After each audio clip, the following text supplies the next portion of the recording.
اس تلخ حقیقت کے باوجود کہ کوئی وزیر اعظم اس قابل بھی نہیں ہے اور کسی کو اس قابل چھوڑا بھی نہیں ہے کہ وہ اس گستاخی کے بارے میں سوچ بھی سکے کہ ایک چیف آف آرمی سٹاف کو اس کے عہدے سے ہٹایا جائے، اگر اس کی اس سے نہیں بنتی تو وہ بیٹھ کے اس کے مدت ملازمت ختم ہونے کا انتظار ہی کر سکتا ہے، اس سے زیادہ کچھ نہیں کر سکتا۔ لیکن اس کے باوجود ادارے نے یہ فیصلہ کیا ہے کہ اب ان گستاخ وزرائے اعظموں سے یہ اختیار بھی لے لیا جائے،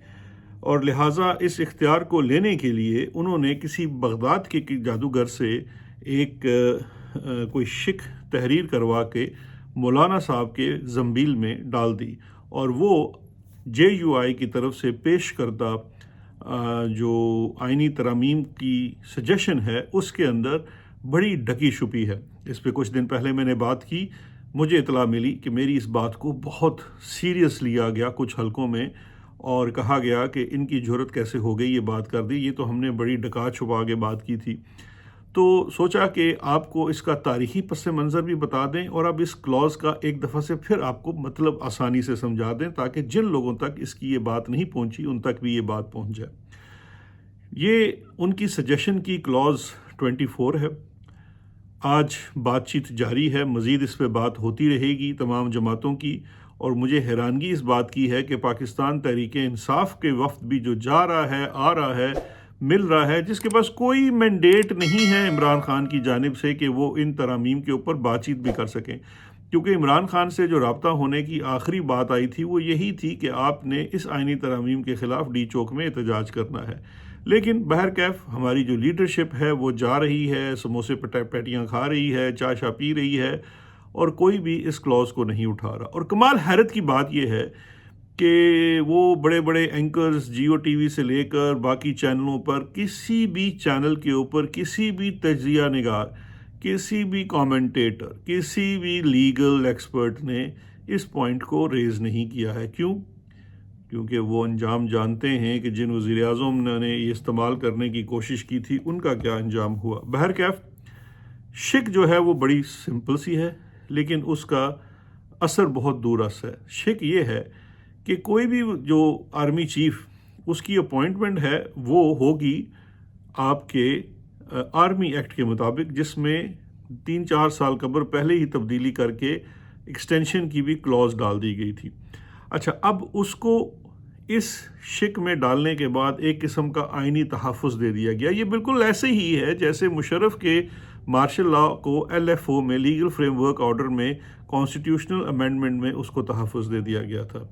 اور اب اس کا جو نیا ورژن آیا ہے وہ یہ ہے کہ آرمی چیف کی اپوائنٹمنٹ، ری اپوائنٹمنٹ، ایکسٹینشن، سب چیزوں کو آرمی ایکٹ کے اندر ڈال کر آئینی کلاز کا تحفظ حاصل۔ اور اس کے ساتھ جو دوسری چیز ڈال دی گئی وہ یہ سجیسٹ کی جا رہی ہے کہ کوئی بھی آرمی چیف، ایئر چیف اور نیول چیف، ان کو ان کے عہدے سے ہٹانے کے لیے، ان کی ایکسٹینشن ختم کرنے کے لیے، مدت ملازمت ختم کرنے کے لیے کوئی بھی وزیر اعظم آزاد نہیں ہے۔ وہ کوئی بھی ایسا قدم اٹھائے گا تو پارلیمان کی ایک کمیٹی جس میں حکومت اور اپوزیشن کے ایکول ریپرزنٹیشن ہوگی اس کے پاس لے کر جائے گا، اور وہاں سے اس کی اپروول کرائے گا تو پھر وہ ایفیکٹو ہوگی۔ اب سوچئے ذرا کہ کوئی وزیر اعظم اگر ایسا کرنے کا، پہلی بات ہے کوئی نہیں سوچے گا، میں آپ کو گارنٹی دیتا ہوں، لیکن اگر کوئی ایسا کرنے کا سوچے گا بھی تو اس کی سوچ سے لے کے پارلیمان تک معاملہ جانے میں، اور وہ کمیٹی جہاں اس وقت کی اپوزیشن کے لوگ بھی بیٹھے ہوں گے، اور ظاہری بات ہے اگر حکومت ایک طرف ہے، اپوزیشن دوسری طرف ہے، تو اگر سارے پارلیمان کے اوپر فوج اور ISI کا قبضہ نہیں ہے، جو کہ ممکن نہیں ہے، تو پھر بھی ایٹ لیسٹ اپوزیشن تو ان کے ساتھ ہوگی۔ اب اس تمام مدت کے دوران 111 بریگیڈ موو بھی کر جائے گا اور بڑی آسانی سے وزیر اعظم کو گھر بھی بھیج دے گا۔ یعنی کہ قانونی طور پر ایک طرف تو عدالتیں کمزور کی ہی جا رہی ہیں، ان کے پاس اب کوئی صحیح معنوں میں اختیار نہیں ہے، لیکن اس کے ساتھ ساتھ وزیر اعظم کے پر مزید کاٹ دیے گئے ہیں، اور یہ سب کس چیز کے اوپر ہو رہا ہے؟ جمہوریت کے نام کے، کہ جناب یہ تو ہم زیادہ جمہوری کام کر رہے ہیں نا، کہ آرمی چیف کو نہیں عہدے سے ہٹایا جا سکتا جب تک وہ ایک پارلیمان کمیٹی کے پاس بات نہ جائے۔ بات تو بڑی جمہوری ہے،